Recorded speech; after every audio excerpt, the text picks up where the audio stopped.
Hello everyone, and my name is Eula, and today we're gonna read Ivy and Ben's story. It's a new book and a new story today, cause yesterday I read all of Ivy and Ben number 6 book at the school library. Now, the new book and the new story's name is Ivy and Ben. What's the big idea? Number 7. Now, first we are gonna start reading at the first chapter. Ben gets antsy. Andy, and I'm reading at the next chapter, okay? But do you know what antsy is? A little ant, insect's ant. I think Ben got a little ant from her home. Now, are you ready for read this one book with a lot of stories? Now here we go. First, you can read Ivy and Ben. Number 7, What's the Big Idea book? Starting at Ben Gets Antsy. There had been a problem in Ben's house.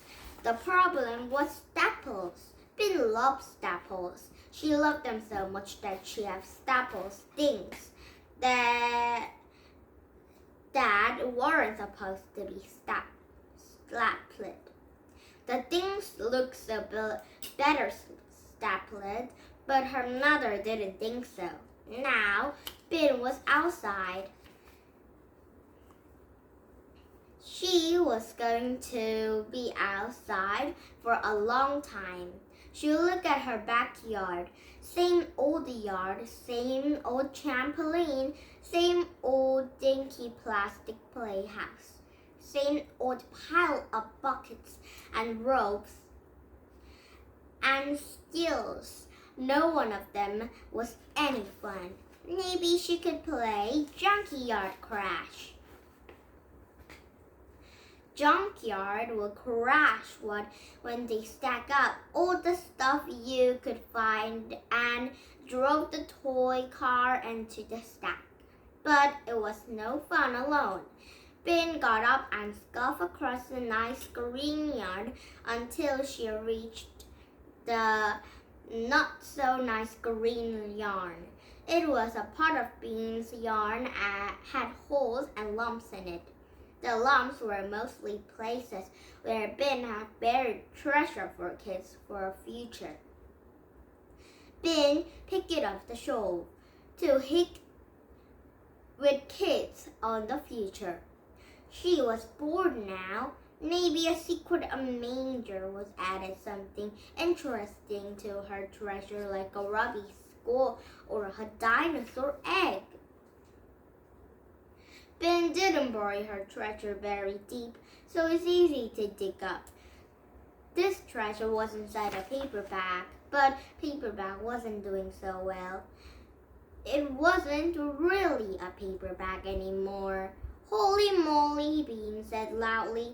I found the treasure. She pulled the clumps of paper apart. What a disappointment. No ruby skull, no dinosaur egg. Just the same stuff she had buried 2 weeks ago. Dental floss, tweezers, and a magnifying glass, and some treasure. And Ben had flopped over her stomach. I'm dying for boredom, she moaned, hoping her mother could hear. I'm dying, she coughed, dying sort of way. Cack. Then lay still. Anyone looking from the porch could think she was dead, and then that person will feel bad. Ben lay still, very still. She could hear her heart thumping, so she could feel the hairs on her arm moving. And Ben had opened her eyes. There was an ant scoring over her arm. Ben had pulled the magnifying glass over and peered at the ant.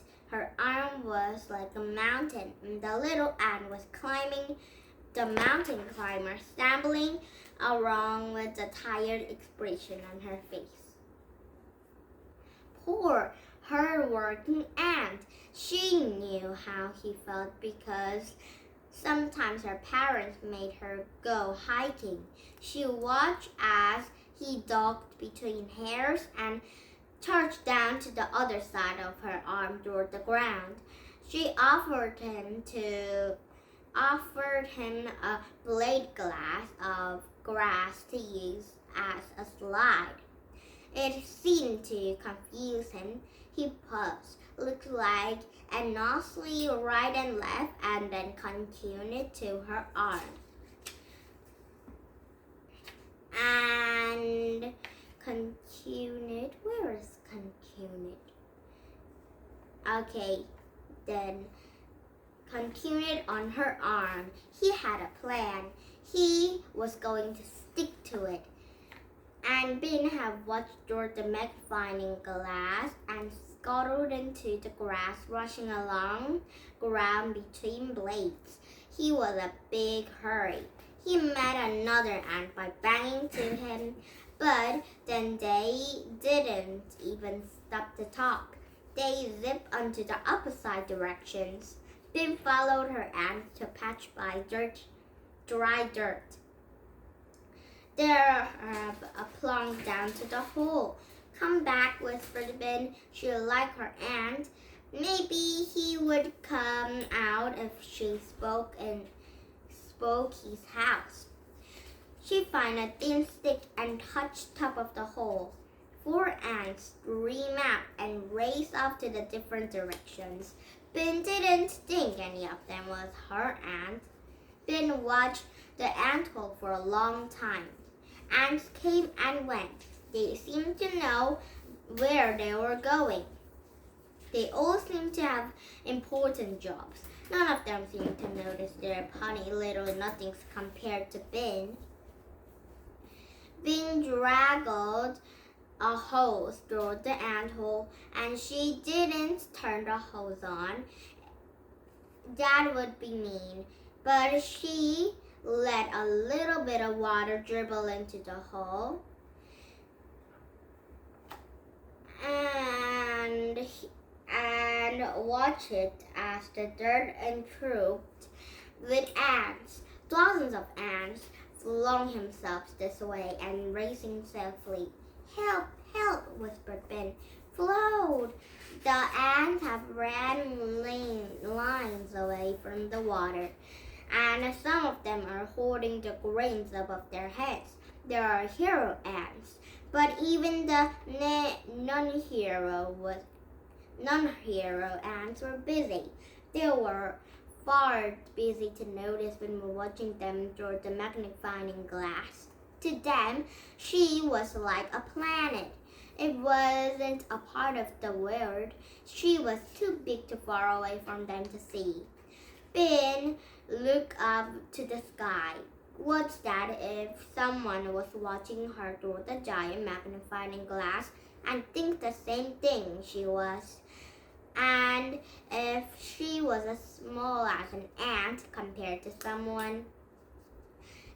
And what if that someone was an ant compared to the next word after that?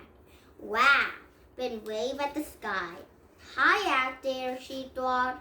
Now is the next chapter, just deserts. I think this is a desert time for Ben with a lot of friends in the school.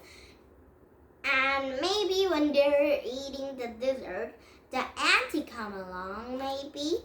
Let's just see that for tomorrow, okay? Now, did you have fun? Yes, English Country, we come back with somebody's book, but not this story because it might be a new chapter to read, okay? Now, please thumbs in my YouTube and have a nice day. Bye-bye, everyone!